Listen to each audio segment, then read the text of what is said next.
ایک اور چیز جو ان الفاظوں سے محسوس ہوتی ہے فَكُلُوهُ هَنِيئًا مَرِيئًا، کہ شوہر اور بیوی کے تعلقات بہت مزیدار ہونے چاہیے، اچھے ہونے چاہیے، خوبصورت ہونے چاہیے، محبت بھرے ہونے چاہیے. آپ اپنے زوج کے ساتھ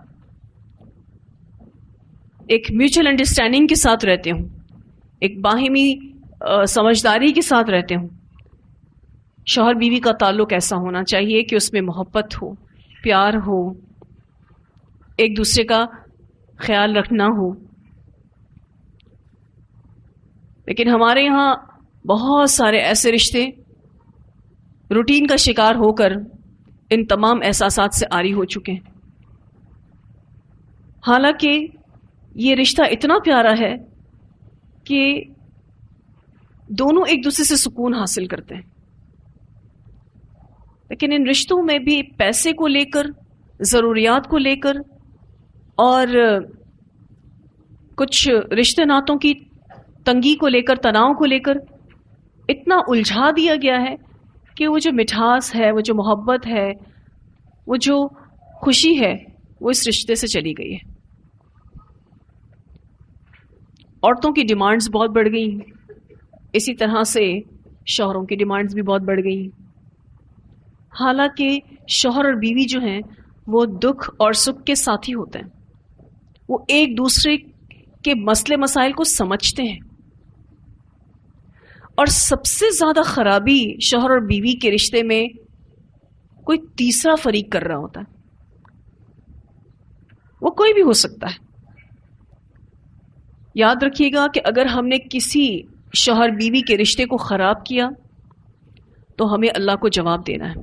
جہاں تک اگر بیوی نے اپنے رشتے کو خراب کرنے میں کوئی حصہ ڈالا تو اس کو اللہ کو جواب دینا ہے، اور اگر شوہر نے اپنے اس رشتے کو خراب کرنے میں کوئی حصہ ڈالا تو اس کو اللہ کو جواب دینا ہے. اور اگر کسی تیسرے فریق نے کسی میاں بیوی کو لڑایا ہے، جھگڑایا ہے، تو اس کو جواب دینا ہے، چاہے وہ لڑکے کی ماں کیوں نہ ہو یا لڑکی کی ماں کیوں نہ ہو. ایسا بہت کچھ معاشرے میں دیکھنے کو آ رہا ہے کہ لوگ جینے نہیں دیتے اور یہ سمجھتے ہیں کہ میری بہو اور میرا بیٹا میرے حساب سے جیے گا. ایک ساس کی یہ سوچ معاشرے میں نظر آتی ہے، حالانکہ ہر شخص کو اپنی زندگی جینے کا حق ہے. اتنا کھلا ذہن ہونا چاہیے کہ آپ کے گھر میں آنے والی بہو آپ کی بیٹی سے بھی زیادہ ویلیو رکھتی ہو. ایسا ماحول ہونا چاہیے. بہو کو یہ سوچنا چاہیے کہ وہ ایک اچھی بہو بن کر دکھائے گی، اور ساس کو یہ سوچنا چاہیے کہ وہ ایک اچھی ساس بن کر دکھائے گی. اور کمپرومائزز ہر رشتے میں ہوتے ہیں. کوئی ایسا رشتہ نہیں ہے جہاں سمجھوتے کی ضرورت نہ پڑتی ہو. میں نے پچھلی کلاس میں آپ کو بتایا تھا نا کہ زندگی نام ہی سمجھوتے کا ہے، اور جو سمجھوتا نہیں کر پاتا نا اپنے رشتے ناتوں کے ساتھ، وہ خود اپنا سکون برباد کرتا ہے. وہ کسی اور کا سکون تو شاید بعد میں برباد کرے گا، وہ سب سے پہلے اپنا سکون برباد کرتا ہے. اور کتنا بے وقوف ہے وہ انسان جو اپنے گھر کے امن کو خراب کرے. اس سے بڑا بے وقوف کون ہے پھر، جو اپنے گھر کی خوشیوں کو آگ لگا دے. آج عورت کی دشمن بنی ہوئی ہے، صرف اور صرف چند مسئلے مسائل. اور مسئلے بھی کیا ہیں، اس کی بھی اگر ہم لسٹ نکالیں نا تو کھانا نہیں بنا، کپڑے نہیں دھلے. آپ دیکھیں یہ مسئلے ہیں، کوئی اور بڑے مسئلے ہیں بھی نہیں. تو ان رشتوں کو بہت خوشی کے ساتھ ہونا چاہیے. اور آپ دیکھیں کہ پیسے کو میٹر نہیں بنایا گیا. جب بیوی کا شوہر سے اتنا اچھا تعلق ہے کہ وہ خوشی سے اپنا مہر واپس کر رہی ہے، اپنا حق چھوڑ رہی ہے. اس سے کیا بات سمجھ میں آتی ہے کہ رشتوں میں خوبصورتی کب آتی ہے؟ جب آپ اپنے حق چھوڑنے پر راضی ہو جاتے ہو. رشتوں میں خوبصورتی تب آتی ہے، مضبوطی تب آتی ہے. اور ہم کیا سوچتے ہیں کہ رشتوں میں مضبوطی کب آئے گی؟ جب مجھے اپنا حق لینے آتا ہو، جب مجھے اپنے حق کے لیے لڑنا آتا ہو. تو پھر آپ سوچیں کہ کس طرح سے گھروں میں سکون آئیں گے. بہت اہم حصہ ہے فَكُلُوهُ هَنِيئًا مَرِيئًا، تو کھاؤ اس کو خوش مزہ ہو کر، خوشگوار بنا کر. ہم میں سے جتنی بھی شادی شدہ خواتین ہیں ان کو چاہیے کہ وہ اپنے زوج کے ساتھ بہت اچھا تعلق رکھیں، کوشش کرنی چاہیے. آپ یہ نہ دیکھیں سامنے والا شخص کیا کر رہا ہے، آپ یہ نہ دیکھیں، کیونکہ جب ہم یہ دیکھنا شروع کرتے ہیں تو پھر ہمارے رویے سامنے والے شخص کے رویے کے تابع ہو جاتے ہیں. مثلا اگر شوہر اچھا کرے گا تو ہم اچھا کریں گے، اگر وہ برا کریں گے تو ہم برا کریں گے. دین ہمیں کیا سکھاتا ہے کہ آپ نے اور میں نے اپنے عمل پہ فوکس رہنا ہے، کیونکہ میں نے اپنے عمل کا جواب دینا ہے، کسی اور کے عمل کا تو جواب نہیں دینا. اور لوگوں کے رویے کے تابع اپنا رویہ نہیں کرنا، کیونکہ پھر ہمارا وہ ایکشن نہیں ہوتا، وہ ری ایکشن ہوتا ہے. ایک ہمارا ایکشن ہوتا ہے، ہمارا عمل خود سے محبتیں دینا، اور ایک ہوتا ہے ری ایکشن، جو جیسا کرتا ہے نا ویسا ہم اس کے ساتھ کرتے ہیں. اور ہمارے زیادہ تر کیا ہیں؟ ری ایکشنز ہیں، رد عمل، جوابی طور پر ہم عمل کرتے ہوتے ہیں. اور جن رشتوں میں پیسہ میٹر کرتا ہے نا، وہ رشتے ریلائبل نہیں ہیں، یعنی دیر پا نہیں ہیں. جہاں یہ پیسوں کا کھچاؤ تناؤ آ جاتا ہے نا، کیونکہ پیسہ تو ایسی چیز ہے کبھی ہے اور کبھی نہیں ہے. جن شوہر بیوی کی کچ کچ، ٹھیک ہے، پیسے کو لے کر ہے، ان رشتوں میں کوئی خوبصورتی نہیں ہوتی، کوئی رونق نہیں ہوتی. قرآن پاک میں ایک شوہر اور بیوی کا معاملہ دیکھ کر آیتیں نازل ہوئی. گھر میں کھانے کو کچھ نہیں تھا، اتنا کھانا تھا صرف بچے کھا سکتے ہیں. وہ صحابی جو تھے نبی اکرم صلی اللہ علیہ وسلم کے کہنے پر کہ اس فلاں شخص کو آج اپنا مہمان کون بنائے گا، وہ اپنے گھر لے جاتے ہیں. گھر میں کھانا کتنا ہے؟ جتنا بچے کھا سکتے ہیں. گھر پہنچے، بیوی کو کہتے ہیں رسول اللہ صلی اللہ علیہ وسلم کا مہمان ہے، ہمیں اس کی مہمانداری کرنی، ہمیں بہترین مہمان نوازی کرنی ہے اس کی. بیوی نے کہا کھانا تو اتنا ہی ہے کہ بچے کھا سکتے ہیں بس. کہا کوئی بات نہیں، بچوں کو سلا دو، بغیر کھلائے سلا دو. اور بیوی نے ایز اٹ از اپنے ہسبینڈ کو فالو کیا، بچوں کو سلا دیا، یہ کہہ کر کہ کھانا بھی بن رہا ہے، تم تھوڑی دیر سو جاؤ. اور بچے اسی آس میں سو گئے. اب بچوں کا کھانا کتنا ہوگا کہ کوئی ایک اڈلٹ کھا سکتا ہوگا، ایک کوئی بڑا کھا سکتا ہوگا. انہوں نے کہا کہ اب دوسرا طریقہ کار یہ ہے کہ جب یہ کھانا ہم پیش کریں گے تو تم تیل نہ ہونے کے بہانے یا چراغ کو ٹھیک کرنے کے بہانے چراغ بجھا دینا، لائٹس آف کر دینا، اور ہم صرف کھانے کی ایکٹنگ کریں گے. کھانا ہم کھا نہیں رہے ہوں گے، وہ کھا لے گا، ہمارا کام ہو جائے گا. بیوی نے ایسا ہی کیا،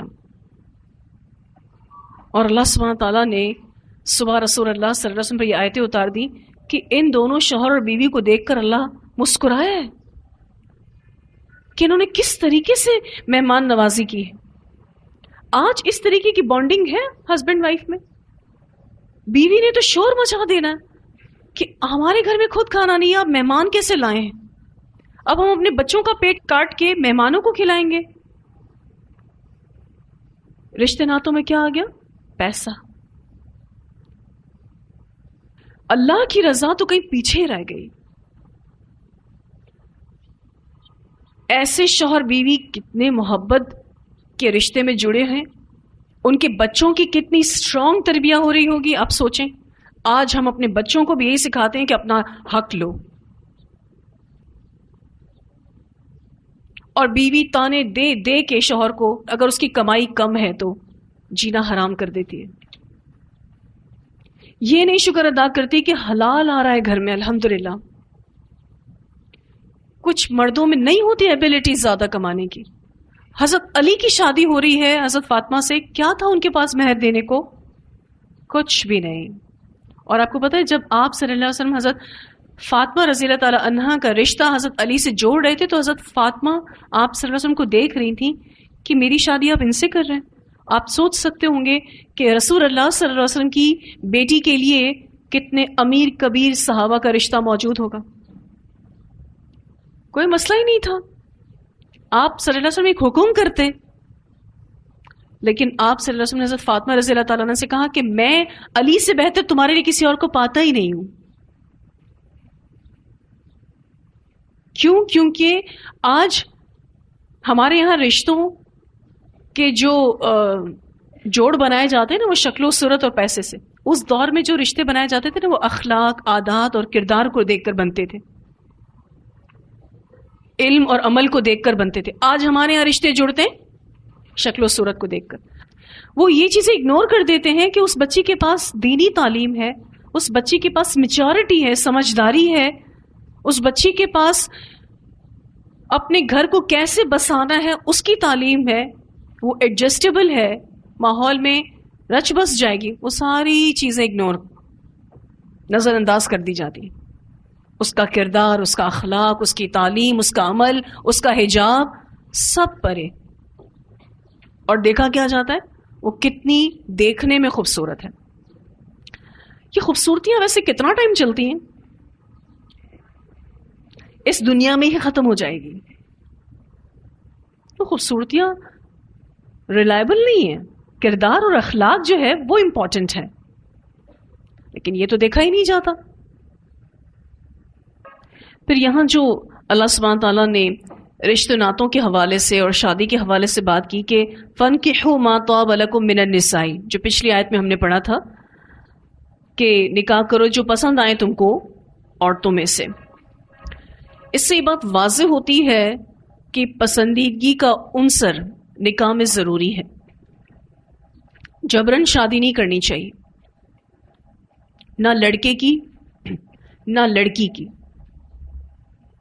لیکن اس کا ہرگز یہ مطلب نہیں ہے کہ ہر لڑکا اور ہر لڑکی اپنی مرضی سے رشتے ڈھونڈتے پھریں. یہ اس کا ہرگز مطلب نہیں ہے. ایسا جب بھی ہوتا ہے، ایک تو وہ شریعت کی کھلی نافرمانی ہے، دوسرا اس میں ہوتا یہ ہے کہ ایک پڑھا لکھا لڑکا ایک جاہل لڑکی کے عشق میں مبتلا ہو کے اور جذبات کے غالب ہونے پر اس سے شادی کر لیتا ہے، اور پھر وہ شادی آگے چلتی نہیں کیونکہ میچنگ نہیں تھی، جوڑ نہیں تھا. محبت کی شادی جس کو کہتے ہیں. اور آپ کو پتہ ہے زیادہ تر طلاقیں کون سی شادیوں میں ہوتی ہیں؟ جو محبت کی شادیاں ہوتی ہیں. اس کی سب سے بڑی وجہ یہ ہے کہ اس رشتے کی بنیاد ہی اللہ کی نافرمانی پر ہوئی. ایک لڑکا ایک لڑکی کو پسند کرتا ہے تو وہ کھلی نافرمانی کر رہا ہے اللہ تعالیٰ کی. اب اس کھلی نافرمانی کے ساتھ اگر کسی بھی رشتے کو جوڑا بھی جائے گا تو اس رشتے کا کیا حال ہونا ہے؟ لازمی اس کو اینڈ ہونا ہے. اور یہ ایک سروے کیا گیا کہ کون سی شادیاں جن میں طلاق ہو رہی ہے، اس سروے کے مطابق 80% وہ شادیاں ہیں جو یہی محبت کی شادیاں ہیں جن کے درمیان طلاق ہو جاتی ہے کہ جذبات غالب آئے تھے اور بغیر جوڑ کے لوگوں نے آپس میں شادی کر لی. پھر بعد میں جب ساری چیزیں روٹین پر آئیں، جذبات تھوڑے ٹھنڈے ہوئے تو لگا یہ تو میرا لائف پارٹنر ہو ہی نہیں سکتا. ماں باپ جو بچوں کی شادی کرتے ہیں وہ اپنے تجربے کی بنا پر کرتے ہیں. اسی لیے ہمارے گھروں میں ہمارے بیٹے اور بیٹیوں کا یہ ذہن بنا ہوا ہونا چاہیے کہ رشتہ طے بڑے کریں گے، پھر اس کے بعد بے شک لڑکا اور لڑکی کی پسندیدگی کا معلوم کیا جائے. ان سے جہاں ان کی شادی کی جا رہی ہو اس بارے میں ڈسکس کیا جائے، اور اگر وہ راضی ہوں تو پھر اس میں آگے بڑھا جائے. لیکن جو پیرنٹس رشتے طے کرتے ہیں وہ چونکہ تجربے کار ہوتے ہیں، اس لیے وہ پوری کوشش کے بعد اپنے بچوں کے رشتے جوڑتے ہیں. اس میں بھی ناکامی ہو جاتی ہے. ایسا تو دنیا میں بہت سارے کاموں میں ہوتا ہے، آپ کوشش کے ساتھ بہت سارے کام کرتے ہیں پھر بھی کام میں کامیابی نہیں ہوتی. تو ایسے رشتوں میں بھی بسا اوقات ناکامی ہو جاتی ہے. وہ پھر نصیب کی بات ہوتی ہے کہ انسان پوری کوشش کر لے، اللہ سے مدد مانگ لے، پھر اگر کوئی رشتہ ٹوٹ جاتا ہے تو کوئی نہ کوئی اللہ کی اس میں مصلحت ہوتی ہے. تو ما طاب لکم میں جذباتی وابستگیاں نہیں مراد ہیں، بلکہ اللہ سبحانہ تعالیٰ نے یہاں پر میچنگ کا رشتہ ہونا چاہیے، جوڑ کا رشتہ ہونا چاہیے، یہ بتایا ہے. پھر اسی طرح سے آپ دیکھیے کہ بہت سارے لوگ جوڑ ڈھونڈنے میں گھر گھر جا کے لڑکیوں کو دیکھتے ہیں اور پھر ان کو اگنور کرتے ہیں. یہ بھی انتہائی بد اخلاقی ہے. آپ کو پتہ ہے یہ ایک بہت مشکل مرحلہ ہوتا ہے کسی بھی لڑکی کے لیے. ہونا یہ چاہیے کہ لڑکی کو دیکھنے سے پہلے حتی الامکان میچنگس کر لینی چاہیے، اور یہ آخری مرحلہ ہونا چاہیے کہ اب لڑکی دکھائی جائے کہ جی ہماری یہ چیزیں میچ ہو گئی ہیں، اب ہم لڑکی دیکھ سکتے ہیں۔ اور پھر اس کے بعد جو بھی لوگ اتنی میچورٹی کے ساتھ رشتے طے کرتے ہیں تو بہت کم ہی ایسا معاملہ پیش آتا ہے کہ کسی لڑکی کو دیکھ کر اس کو ریجیکٹ کرنے کا معاملہ آتا ہے، اور اس میں بھی اللہ سے ڈرنا چاہیے کہ آج اگر ہم کسی کی بھی بچی کے حوالے سے ڈیسیشن لیتے ہیں تو کل ہماری بھی اولادیں ہیں۔ یعنی آپسی گھروں کی موافقت دیکھ لی جائے، ٹھیک ہے، میچنگز میں کچھ چیزیں دیکھ لی جاتی ہیں، گھر کی عورتیں آپس میں کچھ ڈسکس کر لیتی ہیں، پھر اس کے بعد خواتین ہی لڑکی کو دیکھنے چلی جائیں، اور پھر اس کے بعد سب سے لاسٹ مرحلہ یہ ہونا چاہیے کہ لڑکا اور لڑکی کو بھی دکھا دیا جائے، کیونکہ اس کی بھی اجازت ملتی ہے، اور اگر جو لڑکا اور لڑکی نہ دیکھنا چاہیں تو اس کی بھی اجازت ملتی ہے۔ دیکھنا چاہیں نکاح کی غرض سے تو دیکھنے کی اجازت ہے، اور وہ بھی تمام محرم رشتوں کی موجودگی میں، یعنی عورتوں کی موجودگی میں اس لڑکی کو دکھایا جائے، اس لڑکے کو جس سے اس کو شادی کرنی ہے، تنہائی میں نہیں، اکیلے میں ملنے کی اجازت نہیں ہے، اور نہ ہی بات کرنے کی اجازت ہے۔ رسول اللہ صلی اللہ علیہ وسلم نے فرمایا کہ عورت سے 4 وجہ کی بنا پر شادی کی جاتی ہے۔ ایک جمال کی وجہ سے، یعنی اس کی بیوٹی دیکھی جاتی ہے، حسب کی وجہ سے یعنی اس کی فیملی دیکھی جاتی ہے، مال کی وجہ سے یعنی اس کا پیسہ دیکھا جاتا ہے، اور چوتھی چیز دین کی وجہ سے۔ آپ صلی اللہ علیہ وسلم نے فرمایا تمہارے ہاتھ خاک آلود ہوں، تم دین والی کو پسند کرو۔ اسے بخاری نے روایت کیا ہے۔ یعنی تمہاری فلاح کس میں ہے کہ تم دیندار لڑکی کو ترجیح دو۔ بہت ساری ریزنز ہیں، لیکن ترجیح کس کو دو؟ دین کو دو، کیونکہ دین ہوگا تو آگے کوئی بھی مسئلہ زندگی کا آتا ہے تو اس لڑکی کے اندر وہ میچورٹی ہوگی، وہ اس مسئلے کو حل کر سکتی ہے۔ لیکن ہمارے یہاں مسئلہ یہی ہے کہ آج شکل و صورت پر سارا معاملہ کیا جاتا ہے، نہ اخلاقیات دیکھے جاتے ہیں، نہ عادات دیکھی جاتی ہیں، نہ عبادات دیکھی جاتی ہیں، نہ تعلیمات دیکھی جاتی ہیں، کچھ نہیں دیکھا جاتا، بس یہ دیکھا جاتا ہے کہ لڑکی دیکھنے میں کتنی اچھی ہے۔ اور پھر ایسے ہی لوگ بہت نقصان اٹھاتے ہیں۔ دیکھیں کسی بھی چیز کو پسند کرنے کا جو کرائیٹیریا ہوتا ہے نا، وہ بہت معنی رکھتا ہے۔ آپ کسی بھی چیز کو پسند کرتے ہیں، اس کے لیے جو معیار آپ نے طے کر رکھا ہے وہ بہت زیادہ معنی رکھتا ہے، کیونکہ اب وہ چیز پسند کر کے آپ اپنے پاس لانا چاہتے ہیں، اور خوبصورتیاں جو ہیں وہ ریلائبل نہیں ہیں، اس پر زندگی نہیں گزاری جاتی۔ زندگی گزارنے کے لیے کیا چاہیے؟ اخلاق چاہیے، بہترین عادات چاہیے، علم چاہیے، طور طریقہ چاہیے، اور پھر آگے نسلیں جو پروان چڑھیں گی، اگر ایک سمجھدار عورت ہوگی تو نسلیں اچھی پروان چڑھیں گی۔ رسول اللہ صلی اللہ علیہ وسلم نے اپنی امت کے لیے سب سے برا فتنہ جو ہے وہ عورتوں کا چھوڑا ہے، اور وہ بری عورتیں، سرکش عورتیں، نافرمان عورتیں۔ اور آپ صلی اللہ علیہ وسلم کی ہی تعلیمات سے ہمیں پتہ چلتا ہے کہ اس دنیا کی بہترین متاع نیک عورت ہے، تو نیک عورت تلاش کرنی ہے نا، کیونکہ وہ بیسٹ نعمت ہے، سب سے بہترین نعمت ہے، اور لوگ پتہ نہیں کیا ڈھونڈ رہے ہیں۔ تو ہر چمکتی چیز سونا نہیں ہوتی، اور ہیرے کی پہچان جو ہے نا وہ جوہری کو ہی ہوتی ہے۔ ہم ہیرا ڈھونڈنے نکلتے ہیں اور لے کر آتے ہیں کھوٹا سکہ، اور پھر اس کے بعد بیٹھ کر روتے ہیں کہ یہ ہم نے کیا کیا۔ آپ صلی اللہ علیہ وسلم کے ان الفاظوں پر اگر آپ غور کریں، تمہارے ہاتھ خاک آلود ہوں، یعنی سمجھ لو اس بات کو، ان الفاظوں میں یہ کہنا چاہ رہے ہیں آپ صلی اللہ علیہ وسلم کہ تمہاری پسند کیا ہونی چاہیے؟ دیندار لڑکی ہونی چاہیے۔ اب کوئی جوان بچی دین کی طرف آتی ہے تو مائیں کہتی ہیں یہ حجاب چھوڑو ورنہ تمہاری شادی نہیں ہوگی، تم اتنا دین مت کرو ورنہ تم سے شادی کون کرے گا۔ تو میرا سوال یہ ہے کہ جتنی بھی بے دین لڑکیاں ہیں، بے پردہ لڑکیاں ہیں جو معاشرے میں آزادی کے ساتھ گھوم رہی ہیں، ان سب کی شادیاں ہو گئی ہیں۔ کتنی آپ کو ایسی لڑکیاں ملیں گی کہ جو بے پردہ ہیں، بے حیا ہیں، آزادانہ ذہن رکھتی ہیں، ان کی بھی شادیاں نہیں ہوئی۔ وہ بے سکون بھی ہیں. شادی کا ہونا بالکل اسی طرح سے کہ کسی نعمت کا اس دنیا میں ملنا یا پھر نہ ملنا. کوئی نعمت کبھی ملتی ہے اور کبھی نہیں ملتی ہے. پھر اس شادی کا اچھی جگہ نہ ہونا کتنا نقصان دے سکتا ہے، یہ بھی بات ہماری سمجھ میں نہیں آتی. ہم جیسے تیسے رشتے اپنے بچوں کے کر کے پھر سر پکڑ کے روتے ہیں. بس ہمارے سر پہ ایک چیز سوار ہوتی ہے کہ بچوں کی شادی ہو جانی چاہیے، اور جلد بازی میں ہم جیسے تیسے فیصلے کرتے ہیں، پھر اس کے بعد ہماری اولادیں تکلیف میں آتی ہیں. ہمارے کیے ہوئے غلط فیصلے کون بھگتتے؟ ہمارے بچے. اور بیٹیاں تو جیسے بوجھ محسوس ہوتی ہیں کہ یہ بڑی ہوتی جا رہی ہے، اب اس کی شادی. بھائی نصیب میں نہیں ہے شادی، جب ہونی ہوگی تو ہو جائے گی. آپ کا کام صرف کوشش کرنا ہے اور اچھی چیز ڈھونڈنی ہے. آج آپ دیکھیے کہ چھوٹے موٹے معاملات میں بھی ہم اپنی اس جلد بازی کو سمجھ سکتے ہیں. بھوک لگی ہوتی ہے نا، جو بھی کھانا ملے بس مجھے کھانا ہے. طیب تلاش نہیں کرتے، کیونکہ طیب تلاش کرنے میں محنت لگے گی، ٹائم لگے گا. بالکل اسی طرح سے رشتوں میں بھی بس جو بھی ملے اس سے شادی کر دو اپنی بیٹی کی، پھر اس کے بعد وہ اس کو سکھ دے نہ دے وہ اس کا نصیب. یہ کیا بات ہوئی؟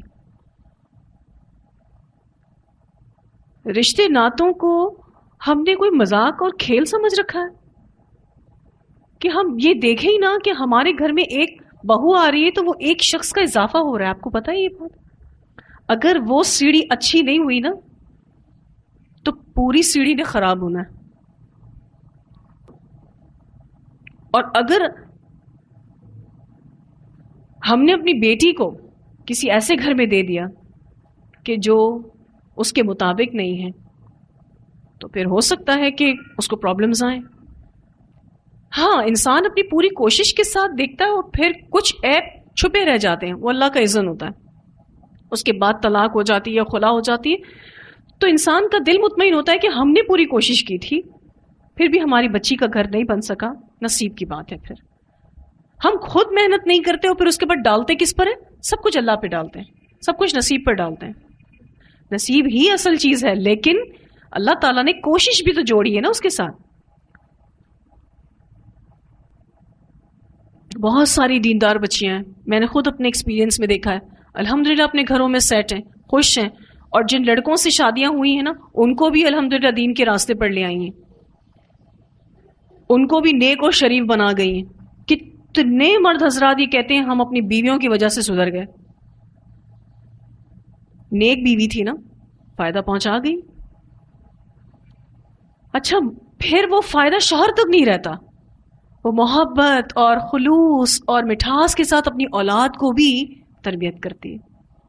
وہ دھیرے دھیرے تبدیلی لاتی ہے، وہ ایڈجسٹیبل ہوتی ہے، دکھ آئے اس میں بھی سکھ آئے اس میں بھی اپنے شوہر کا ساتھ دینے والی ہوتی ہے. پھر آپ دیکھیے کہ اگر کسی لڑکی کی شادی کسی ایسے مرد سے ہو جائے جو اس کو پسند نہیں تھا یا اس کی پسندیدگی کے بارے میں نہیں پوچھا گیا تو ابھی بھی لڑکی کمپرومائز کر لیتی، لیکن یہ کمپرومائز مرد حضرات کم کرتے ہیں. پھر وہ بہتر زندگی نہیں جی پاتے. ویسے تو دونوں کی پسندیدگی بہت معنی رکھتی ہے، لیکن لڑکیاں ابھی بھی کمپرومائز کر لیتی ہیں، لڑکے ابھی بھی اس معاملے میں تھوڑے جذباتی ہوتے ہیں. ٹھیک ہے، تو شادی کی بنیاد اٹریکشن نہیں ہونی چاہیے. شادی کی بنیاد دین، اخلاق، عادات، علم، عمل، عبادات ہونی چاہیے. کیونکہ جو اٹریکشنز ہیں یعنی کشش ہے اس پر زندگی نہیں گزاری جاتی، جذبات کے ساتھ زندگی نہیں گزاری جاتی. زندگی ایک حقیقت ہے، اور اگر کسی نے کوئی ایسی شادی کی بھی ہے تو بہت کمزور بنیادوں پر شادی کی ہے، وہ بنیادیں کبھی بھی ہل سکتی ہیں. پھر خاندانی بیک گراؤنڈ بھی بہت معنی رکھتا ہے. جب ایک لڑکا اور لڑکی کی شادی ہوتی ہے تو وہ ایک خاندان دوسرے خاندان سے جڑ رہا ہوتا ہے. آپ نے سورۃ البقرہ میں ایک آیت پڑھی تھی شوہر اور بیوی کے تعلق کے حساب سے کہ تم ان کا لباس ہو اور وہ تمہارا لباس ہے. تو لباس اپنی سائز کا ہی اچھا لگتا ہے نا. اگر آپ نے اپنے سائز کا سوٹ نہیں پہنا تو آپ عجیب سے دکھائی دیں گے. اس سے آپ کو شوہر اور بیوی کے درمیان کتنی میچنگ ہونی چاہیے اس کا اندازہ ہو سکتا ہے. پھر میچورٹی کا بھی خیال رکھنا چاہیے کہ کتنی سمجھداری ہے. اور اگر آپ کسی ایسی بچی کی شادی کر رہے ہیں بیٹی میں سے کہ جس کی عمر چھوٹی ہے تو یہ دیکھ بھال لیں کہ اس کی اس کم عمری کو سسرال والے برداشت بھی کر سکیں گے یا نہیں. کیونکہ لوگ شادی تو کر دیتے ہیں پھر اس کے بعد بہت ساری ناسمجھیاں ان بچیوں سے ہوتی ہیں اور وہ بچیاں پھر اپنا گھر بنا نہیں پاتی ہیں. یا اگر آپ کوئی ایسی بچی کو بہو بنا کے گھر میں لا رہے ہیں جس کی عمر چھوٹی ہے تو آپ اس سے اممیچورٹی کا امکان ہے ذہن میں رکھیے. اس کے لیے دل اور دماغ کو وسیع رکھیے. جیسے کہ حضرت عائشہ رضی اللہ تعالی عنہا جو تھی وہ بہت چھوٹی تھیں اور نبی اکرم صلی اللہ علیہ وسلم بہت میچور تھے. ویسے تو وہ بچپن سے میچور تھی لیکن پھر بھی ان کے اندر ایج فیکٹر تھا. وہ گڑیوں سے کھیلتی تھی. آپ صلی اللہ علیہ وسلم نے ان کو کبھی منع نہیں کیا. کوئی ایسی حدیث آپ کو نہیں ملے گی کہ جس میں نبی اکرم صلی اللہ علیہ وسلم نے حضرت عائشہ کو یہ کہا ہو کہ اب تمہاری شادی ہو گئی کھیل کود چھوڑو. کہیں نہیں بولا. بلکہ میں ابھی ریسنٹ ایک حدیث پڑھ رہی تھی جس میں آپ صلی اللہ علیہ وسلم سفر سے واپس آئے اور حضرت عائشہ نے جو ایک ریک بنا کے رکھا تھا اس پہ پردہ لگا ہوا تھا. تو ہوا چلی تو وہ ریک سے پردہ ہٹا تو ان کے پیچھے جو انہوں نے کھلونے رکھے تھے نا وہ سارے آپ صلی اللہ علیہ وسلم کو نظر آ گئے. اس کھلونوں کے بارے میں آپ صلی اللہ علیہ وسلم نے پوچھا عائشہ یہ کیا ہیں؟ کہا یہ میرے کھلونے ہیں. کہا اس کھلونوں کے بیچ میں یہ کیا ہے؟ کہا یہ گھوڑا ہے. کہا گھوڑے کے پر بھی ہوتے ہیں؟ انہوں نے پر بنا کے رکھے تھے گھوڑے کے. تو آپ صلی اللہ علیہ وسلم نے فرمایا گھوڑے کے پر بھی ہوتے ہیں؟ کہا آپ نے نہیں سنا وہ حضرت سلیمان علیہ السلام کے پاس جو گھوڑے تھے وہ بڑے تیز روح تھے. تو آپ صلی اللہ علیہ وسلم اس طرح سے مسکرائے کہ آپ کی داڑھیں تک حضرت عائشہ کہتی ہیں کہ میں نے دیکھی. یعنی کھل کے مسکرائے. آپ کا سوال کرنا اپنی بیوی سے کہ یہ کیا ہے کھلونے ہیں کیوں؟ کیونکہ حضرت عائشہ کا انٹرسٹ تھا اس میں. جو سید المرسلین ہیں صلی اللہ علیہ وسلم وہ اپنی بیوی کے انٹرسٹ کے بارے میں بات کر رہے ہیں. آج اگر ہمارے یہاں پر بیویوں کو کسی چیز میں انٹرسٹ ہو تو اس کو سب سے زیادہ کنڈیم کرنے والا ہسبینڈ ہوتا ہے کہ یہ کیسے بچکانے شوق ہے. کیوں نہیں ہو سکتے؟ اگر کوئی کسی سے شادی کرتا ہے تو کیا وہ اس مطالبے پہ شادی کرتا ہے کہ اپنے سارے شوق ختم کر کے آنا یا اپنے سارے شوق میکے میں رکھ کر آنا؟ اس بیسس پر شادی کی جاتی ہے. اگر شوہر خیال بھی رکھے نا تو ساسوں نے اس کردار کو نبھا دینا ہے کہ جی ہمارے گھر میں تو کوئی شوق پورے نہیں ہو سکتے ہماری بہوؤں کے. کیوں نہیں ہو سکتے؟ بیٹیوں کے تو ہر شوق پورے کیے جاتے ہیں اور بیٹیوں کا کہنا تو سر آنکھوں پر. تو یہ ساری چیزیں جو ہیں آج رشتے ناتوں میں سے اٹھ گئی. حضرت عائشہ کے بارے میں آتا آٹا گوندتی تھی بھول کے سو جاتی تھی اور بکری آ کے کھا جاتی تھی. اب آپ کو اس سے کیا محسوس ہو رہا ہے؟ Age factor. چھوٹی تھی نا. ایسی چھوٹی بہویں گھر میں لاتے ہیں کبھی نمک ڈالنا بھول جاتی ہیں. ایک تو فساد کھڑا ہو جاتا ہے گھر میں. کھانا بنانے نہیں سکھایا یہ وہ فلاں فلاں. کیا مطلب ہے؟ تو رشتوں کو جوڑنے کے لیے سمجھداری کا ہونا بہت ضروری ہے. اور جو گھر کے بڑے ہیں ان کا سب سے بڑا کردار ہوتا ہے رشتوں کو ملا کر رکھنے میں. خاص طور پر میں ان ماؤں کو جو اسپیشلی ساس ہیں ان کو ایک عاجزانہ درخواست کروں گی کہ وہ اپنے بیٹے اور بیٹیوں کے جو زوج ہیں ان کی آپسی بانڈنگ کی بھی دعا کیا کریں کہ یا اللہ میری بیٹی کا اپنے شوہر کے ساتھ اچھا تعلق ہو, میری بہو کا میرے بیٹے کے ساتھ اچھا تعلق ہو. یا اللہ ان کی محبتوں کو بڑھا. یہ دعائیں مائیں نہیں کرتی ہیں. جہاں کوشش کرنی ہے نا کوششوں میں دعائیں بھی شامل ہیں. پھر یہ بھی دیکھنا ضروری ہے کہ وہ لڑکا جو شادی کر رہا ہے اس کے اندر سینس آف رسپانسبلٹی ہے یا نہیں, احساس ذمہ داری ہے یا نہیں.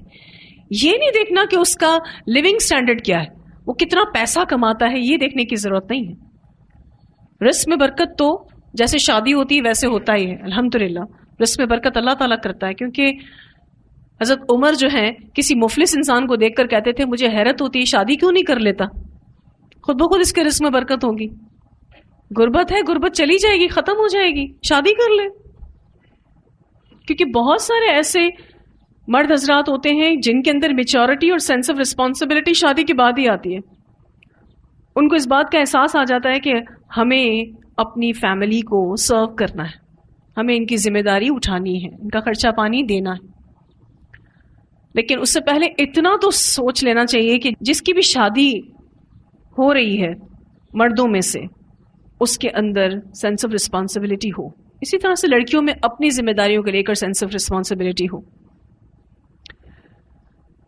ایسا بہت گھروں میں دیکھا گیا ہے کہ جب کہیں شادی طے ہو جاتی ہے، شادی کی تیاریاں زور و شور سے شروع ہوتی ہیں، زیورات بن رہے ہیں، جی لباس بن رہے ہیں، جی فرنیچر بن رہا ہے، مطلب بہت ساری چیزیں تیار کی جا رہی ہیں، کھانے میں کیا رکھنا ہے، دعوت کہاں ہونی چاہیے، یہ ساری چیزیں طے ہو رہی ہوتی ہیں. بہت کم گھروں میں ایسا ہوتا ہے کہ ماں نے بیٹے کو بٹھا کے بولا ہو کہ بیٹا شادی کر رہے ہو، تمہاری بیوی سے جڑی تمہاری یہ ذمہ داریاں اور تم کو اس کو پورا کرنا ہے. بہت کم ایسا ہوتا ہے کہ ماں بیٹی کو بٹھا کر سمجھائے کہ بیٹا آپ سسرال جا رہی ہو، اب تمہاری یہ ذمہ داریاں ہیں، تمہیں اس کو اچھے سے نبھانا ہے. بہت کم گھروں میں ایسا ہوتا ہے، یعنی یہ شادی کی تیاری میں آتا ہی نہیں ہے.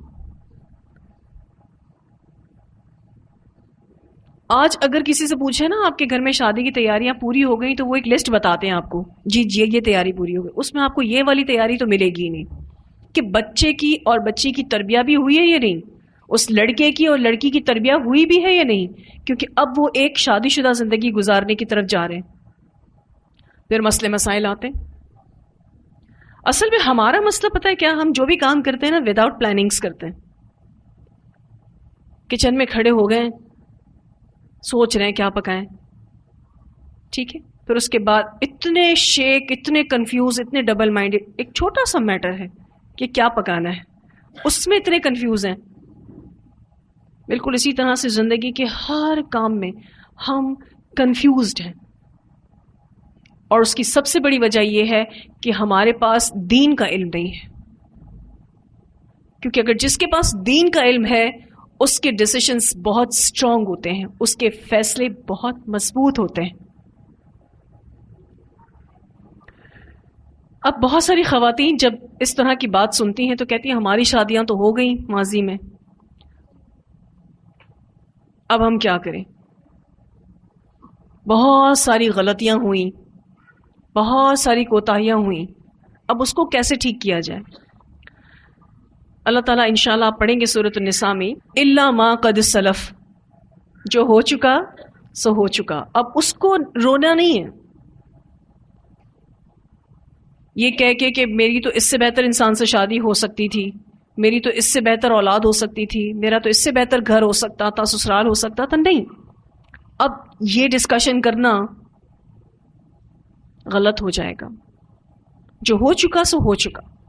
اب جو باقی زندگی ہے اس کو سدھارنے کی ضرورت ہے، اس کو قرآن کے مطابق لانے کی ضرورت ہے، اور دعائیں بڑھانی پڑیں گی. جب بیماری زیادہ ہو تو کیا کرتے ہیں، دعائیں دوائیں سب زیادہ ہوتی ہیں، تو دوا دعا دونوں کرنی پڑیں گی. اولاد بگڑ چکی ہے، سدھارنے کے لیے بہت محنت کرنی پڑے گی، کیونکہ تربیتی سیشن جو بچپن میں بچہ بالکل موم کی طرح ہوتا ہے وہ مس ہو گیا.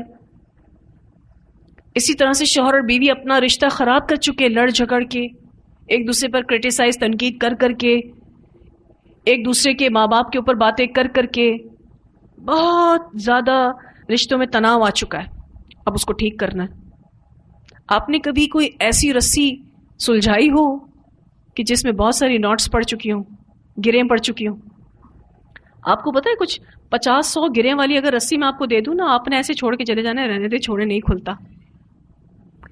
کون کھولے گا؟ جو اولو العزم ہوگا، جو صابرین ہوگا کہ نہیں ہم کھولیں گے انشاءاللہ اس کو.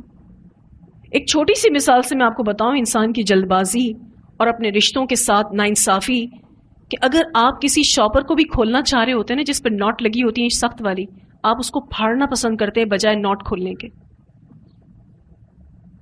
ہے کہ نہیں ایسا؟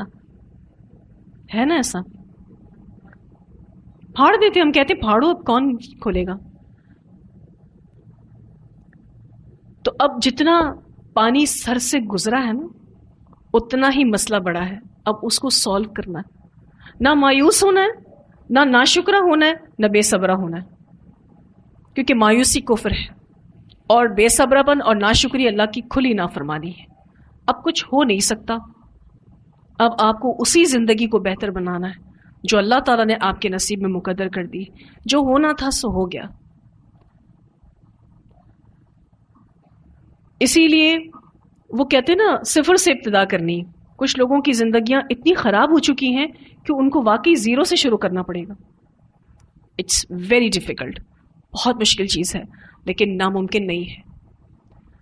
پھر آپ کوشش کریں، ٹھیک ہو جاتا ہے تو الحمدللہ، نہیں ٹھیک ہوتا تو اس دنیا میں ویسے بھی نہیں رہنا، اس دنیا سے تو ویسے بھی چلے جانا ہے۔ جو شخص آزمائش بنا ہوا ہے، بیوی کی شکل میں اگر کسی مرد کی زندگی میں بیوی آزمائش بنی ہوئی ہے، یا اگر بیوی کی زندگی میں شوہر آزمائش بنا ہوا ہے، تو ایک نہ ایک دن کسی نہ کسی کو جانا ہے، اینڈ ہو جانا ہے، پر عمل باقی رہے گا اور کوششیں دیکھی جائیں گی۔ اللہ سبحانہ تعالیٰ قرآن پاک میں فرماتے ہیں کہ اللہ آپ کی کوششیں دیکھ رہا ہے، اور انشاءاللہ اسی بیسس پر ہی آپ کے ریزلٹس اناؤنس ہوں گے انشاءاللہ تعالیٰ۔ رزلٹ نتیجے کے بیس پہ نہیں اناؤنس ہوں گے، آپ کتنا سکسیس پائے اس دنیا میں، اس بیسس پر کل قیامت کا رزلٹ نہیں ہے، آپ کی کوشش کے بیس پر ہے۔ ٹھیک ہے؟ دوسری بات یہ ہے کہ میں آپ کو اس سے پہلے بھی یہ بات سمجھا چکی ہوں، کیونکہ ابھی موقع ہے اور سورہ نساء ہے اور بیٹھی بھی ساری نسائی ہیں۔ ٹھیک ہے؟ تو اس میں ایک تربیہ ایک اور چیز کی ہم لے لیں کہ ہمیں چھوٹی چھوٹی خوشیوں میں خوش ہونا ہے۔ یہ میرٹل لائف کا اچھے سے گزارنے کا راز ہے۔ آپ چھوٹی چھوٹی خوشیوں میں خوش ہوں، پلیز بڑے بڑے کرائیٹیریاز چھوڑ دیں کہ یہ مجھے ملے گا تو خوش ہوں گی۔ دوسرا راز، اپنی نجی زندگی کو، شادی شدہ زندگی کو کسی اور کی نجی اور شادی شدہ زندگی سے کمپیر نہ کریں، موازنہ نہ کریں۔ جو اللہ نے آپ کو دے رکھا ہے اس پر خوش ہوں، الحمدللہ کہیں۔ یہ دو راز میں نے آپ کو بتا دیے، اگر آپ اس کو پریکٹس کریں، جس کے رشتے میں محبت ہے نا اور محبت بڑھ جائے گی، اور نہیں ہے تو امید ہے کہ آ جائے گی انشاءاللہ تعالی۔ ٹھیک ہے؟ آج تفسیر اتنی ہی رکھتے ہیں، اس آیت کی تلاوت سن لیتے ہیں۔ وَآتُوا النِّسَاءَ صَدُقَاتِهِنَّ نِحْلَةً فَإِن طِبْنَ لَكُمْ عَن شَيْءٍ مِّنْهُ نَفْسًا فَكُلُوهُ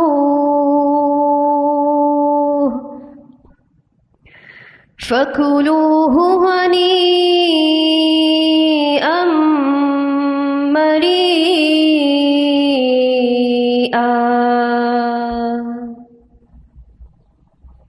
جو یہاں حق مہر کی بات ہوئی، اس میں آپ کو ایک بات کی وضاحت کرنا تھی کہ حق مہر دو طرح کے ہوتے ہیں، ایک مہر مؤجل اور دوسرا مہر معجل۔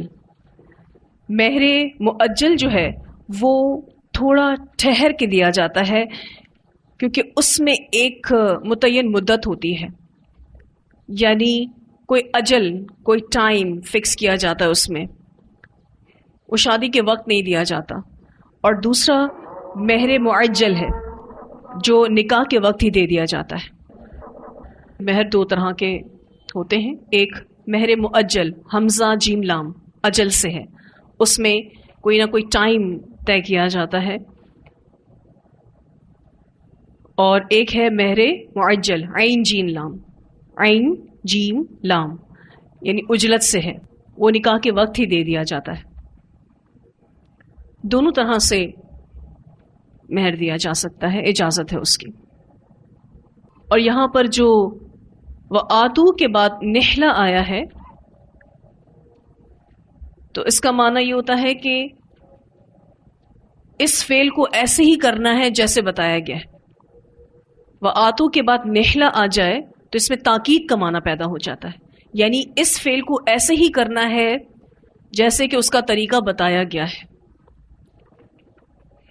اور یہ مہر کے فرض ہونے کی دلیل بھی ہے۔ اس تفسیر کو انشاءاللہ اگلی کلاس میں مکمل کریں گے. ٹھیک ہے جی. وآخر دعوانا ان الحمد للہ رب العالمین. سبحانک اللہم وبحمدک نشہد ان لا الہ الا انت نستغفرک ونتوب الیک.